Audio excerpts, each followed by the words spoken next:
Premiership team. It's Yorkshire Coast Radio. With me this morning, we've got Steve Atkinson from Adverset. How are you, Steve? You all right? Good, thanks, Paddy. How are you? Yeah, I'm really good. Well, as a football fan, I find this research that you guys have had done really, really interesting. And I know you are sort of blown away by some of the results as well, aren't you? Very interesting findings. You've been looking at all the Football League clubs, haven't you? So what did you discover there? Focus really of our research was actually around football stand sponsorship within stadiums, as well as identifying general sponsors that football clubs in the top four leagues attract. And we found 15% of Premiership teams have a sponsored stand in their stadium, but that actually rises to 83% of teams down in League Two. The average club has 11 sponsors overall, so obviously it's not just shirt sponsors and things like that. And the most common type of football sponsor is media organisations such as gaming companies, marketing agencies and news outlets.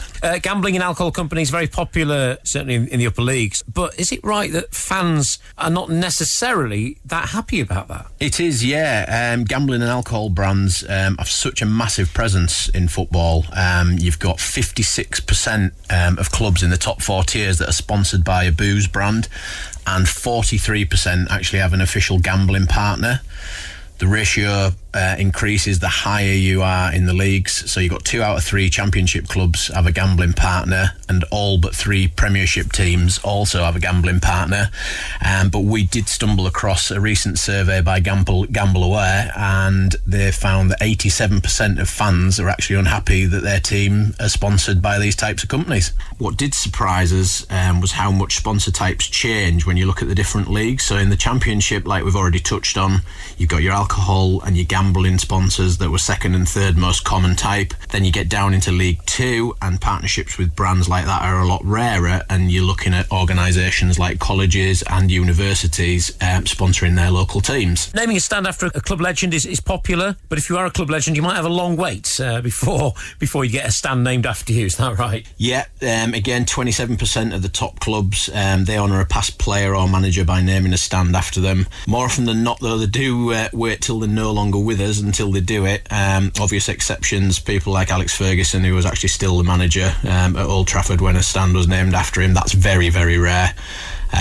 Our research told us that on average it takes 37 years after their last game for players to get their name up in lights, and 19 years on average for managers. Finally, Adverset, you've recently taken on the naming rights of the new stand at Scarborough Athletic.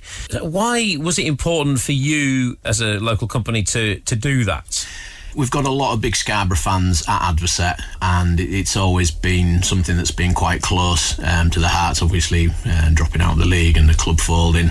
We wanted to raise local awareness, really, of what Adverset actually does, because people seem to know the name of Adverset in and around Scarborough, but people don't necessarily always know what we do. 1989, when the company was formed, we were an advert typesetting company, and that's actually where the name of the company comes from. Changed massively over the last 30 years. Print company, design company, signage company, all exhibition kit, things like that. And we have all the facilities to print everything in-house, and we print everything here in Scarborough, so you are keeping it local when you place your business with us. And I suppose if it wasn't you sponsoring the stand, you'd have probably been printing the signs for someone else, wouldn't you? That's right, It yeah. may as well have been you guys. More likely.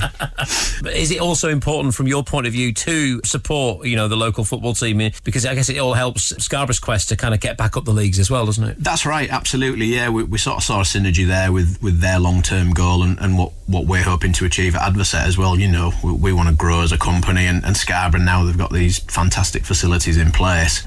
We saw sponsoring the stand, it's a 3-year deal, and hopefully it'll carry on long after that, give them injection of funds into the club to invest in this playing staff, and obviously things are going reasonably well at the moment, and hopefully if they can get a few injured players back, they'll start to jump up the league. Thanks for your time. Interesting research. Keep telling us about it. No problem, thanks a lot.